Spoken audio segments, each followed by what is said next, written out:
I'm currently working on a huge project behind the scenes that I can't quite reveal yet, but during the research process, I've come to realize something very powerful.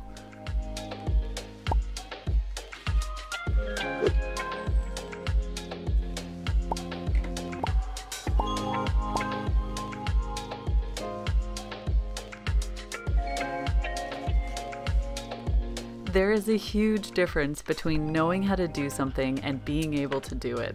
And I know that sounds obvious, but hear me out because it can apply to moments of frustration in our learning process.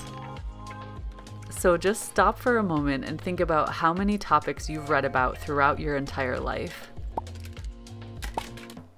We all have massive amounts of data stored in our minds. At one time or another, we've watched a movie, a show, a documentary, a tutorial online, and absorbed enough how-to information to last us a lifetime. We've researched and dug deep until we understood the nuances of building a fence or baking a perfect cake. And maybe we've done those things too and honed those skills and gotten use out of that knowledge. When it comes to art, if you're like me, you're fascinated by every single aspect from values to composition to painting and drawing. That passion really gets its hooks in you and makes it really easy to tumble down the rabbit hole until you've literally spent hundreds of hours reading about everything art related. And yet you still feel like you've barely scratched the surface. But there comes a time when we can only consume so much knowledge before we need to put that knowledge to use. I'm so relentlessly curious that I can read about a certain art topic for days on end without ever picking up my brush. And then when I finally do pick up my brush and I try to put that knowledge to use, what do I get? A big gloopy mess of paint that looks absolutely nothing like my subject. And I can't help but rage.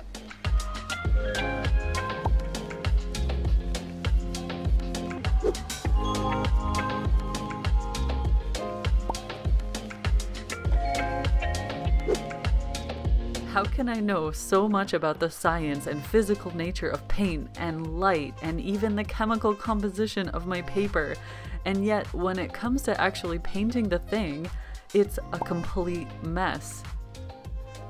I think this is where we need to pause and remember that the majority of painting and drawing is physical practice.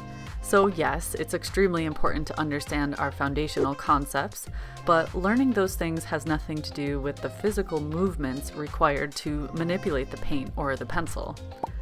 Some people refer to this as building your muscle memory, much like memorizing facts. And simply knowing how much water to use in a brushstroke to achieve your desired result cannot be told to you.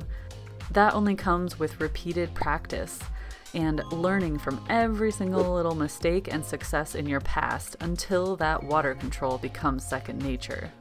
Because the more these small skills are second nature, the more room we free up in our mind to actively problem solve and apply what we know to our painting.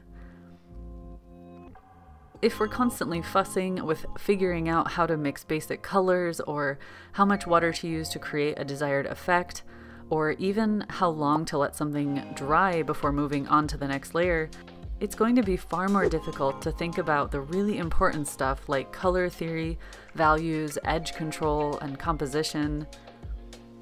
And this painting you're watching is an example of what I'm talking about. I've spent countless hours observing the light and color in every type of cloud I've seen. I've watched dozens of artists painting all types of clouds. I've painted hundreds of clouds myself, and I even made a Skillshare class about drawing and painting clouds. Yet today, when I was outside painting, there was this disconnect between my mental and physical abilities. In my mind, I was able to logically walk through every necessary step. But it had been quite a while since I had painted clouds outside. My gouache was drying too quickly, my hand was shaky, things were falling over in the wind, and I was just extremely impatient. And I'm not saying this painting is absolute garbage, it's not my best work either, but it wasn't supposed to be. It was meant to be an exercise in capturing color notes on a bright sunny day. But again, that disconnect between my knowledge and my physical abilities only seemed to grow as my frustration built. So after the painting was complete, I went for a long walk in the sunshine to just kind of calm down.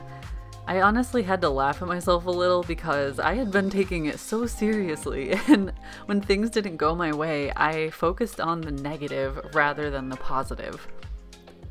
And the positive is that I practiced my water control. I practiced layering thick gouache, and I even practiced wet into wet with that really thick, juicy gouache.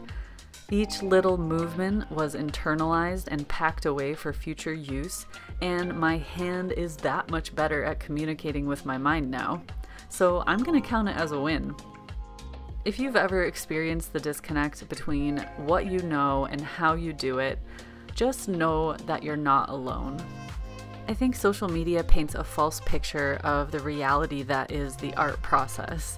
Most of what you see online are perfect, finished paintings, and if you're just starting out, it's difficult to imagine yourself getting to the level of the artists you admire. I follow some artists whose work knocks my socks off, and I convince myself that I'll need 3 lifetimes to achieve their level of skill and understanding. However, even accomplished artists will have bad days and messy workspace and stressful painting sessions and even rage quit a painting now and then. I just felt like having an honest discussion with you guys and sharing my thoughts about this. But to wrap it up, I just want to encourage you all to keep turning the page, practice those brush strokes, and just know that if you put the work in, the results will follow.